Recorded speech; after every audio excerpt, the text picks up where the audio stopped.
Welcome to this tutorial on the PowerPack tools within XSitePro. This collection of features aimed at the power user will help you get the most out of XSitePro.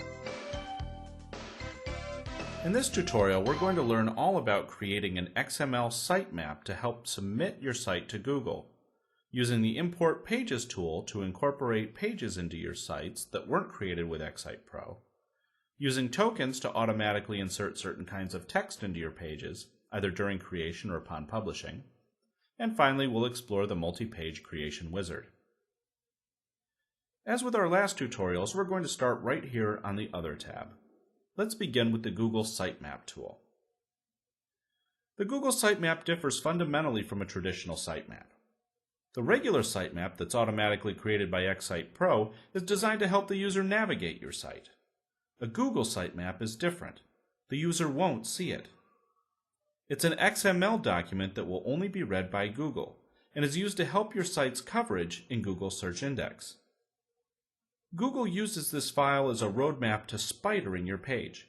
A spider, or bot, is a piece of code that checks your pages for new content and then lists them in the Google Index appropriately. Just think how difficult and time-consuming it would be to type all this by hand.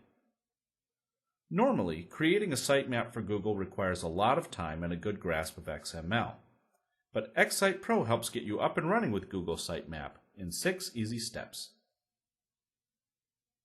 First, you can specify the file name of the XML file, but there's really no reason to change it.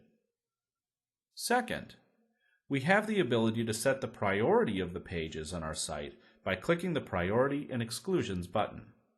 This is where you can stipulate your high priority pages, such as home and product pages, your medium priority, like article pages, and low priority, like your grouping pages. You can even choose to exclude certain pages. These priority settings will help determine the order in which Google will spider your pages. It plays no role in page rankings. The third step is called Update Frequency, where you'll tell Google how often you expect your individual pages to change. This too will have an effect on the spidering order. Just click the appropriate button to show how often your pages change. This can be done collectively to save you time, or you can drill down on individual pages that change more or less often. Do help Google properly prioritize their spidering by giving as honest an assessment as possible. Step 4 is pretty easy. Go ahead and publish your site if you haven't already. Now this should be obvious, but I'll state it for the record. The files actually have to be there in order to get spidered. Our next tutorial is all about publishing. Feel free to check it out if you get stuck. For the 5th step, click the Go to Google button to set up a Google account. Feel free to skip this step if you've already done so. The 6th and final step consists of alerting Google that you have a new sitemap file for them. Click the Go to Google button and then log on to your account. Now, go back to XSitePro and check out the field under Part A. Provided you've been a good little sitemapper and published your site during Step 4, you'll see the link to your sitemap in the field. Copy it, and then return to your Google account. Click the Add Your First Sitemap button, and then just paste and submit. Note that once you've added it, you won't have to do so again, and XSitePro automatically updates your sitemap every time you add a new page. Now, let's move on to the Import Pages feature. This is an incredibly powerful feature available in no other program. You can import a gazillion HTML files, such as article pages, and they will appear right in the page layout template you've established for your site. It is not designed to import entire sites from another package, as it's impossible to determine how a site and its navigation have been constructed. For doing a general content dump, however, it is second to none. So, let's open the floodgates and start bringing in pages. We're going to add a virtual plethora of article pages to Mike's mountain bikes. To get started, you first have to specify the directory where they're located, and as you can see, I've already done so. If you want the pages to appear as subpages of a particular page, in this case our article grouping page, then set it as the parent here.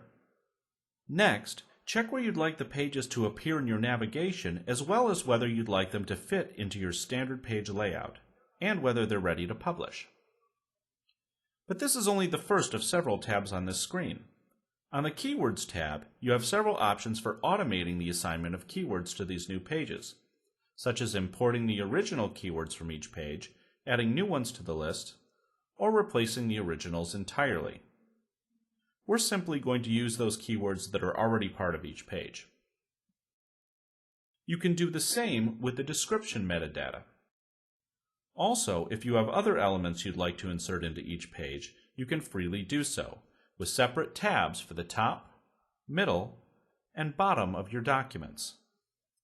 Look how easy it is to insert a Google AdSense panel into the bottom of each page. Just choose the format.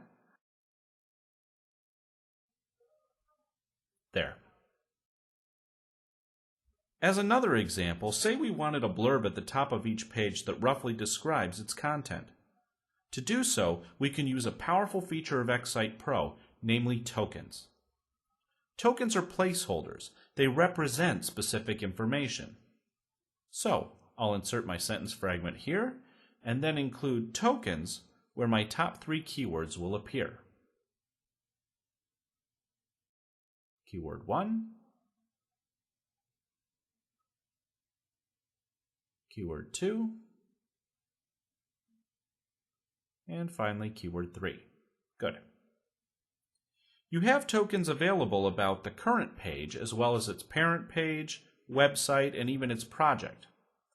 You also have tokens to change the case, a date token to insert today's date, among others. After I import these pages, I can preview them. Wow, look at them all. So, 50 pages in all.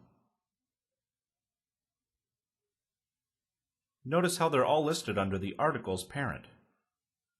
We'll check out this article on Falling Correctly. Have a gander at the text blurb up at the top, and the AdSense ad at the bottom, all done automatically. And tokens aren't just for imported pages. They're also available with the multi-page creation wizard, where the Import Pages feature allows you to import a whole bunch of pre-existing pages at once. The multi-page creation wizard can create a whole bunch of new pages at once. For example, say I have a lot of product pages I want to create at one time using a particular template. I just right-click on my General Products page, choose Multi-Page Creation Wizard, and now I can create as many pages as I want that follow any template of my choosing. Here we can set a main keyword, such as a product name, and secondary keywords for each page, and pick where the pages will show up. If you already have this information in a CSV file, you can import it quite easily. Then add keywords that will be applied to all your pages, and a basic cookie-cutter description if desired. Lastly, we can add design elements that you'll want to see on each page. We can type the text we want to reuse here, and then spin it off dozens or hundreds of times. Also, let's use tokens to automatically add a title. Just make it a heading. Insert the first keyword as a name. They're actually both the same in this case. And a random image depicting a general biking scene. We'll leave the actual product shots for later. So, now we simply choose the folder with the images we want to use. I've prepared one here for just such an occasion. Or leave it blank if you want to choose the folder at the time of creation. We can pick one of the keywords to serve as the image's alt text. Add a border, even going so far as to specify its color. And finally, pick an alignment and a margin for the image.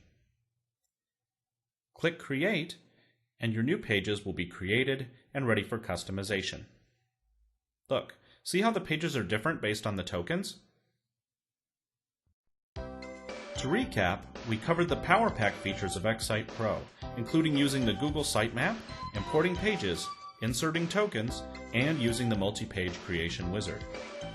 If you haven't already, please check out our next tutorial on publishing your work to a web server.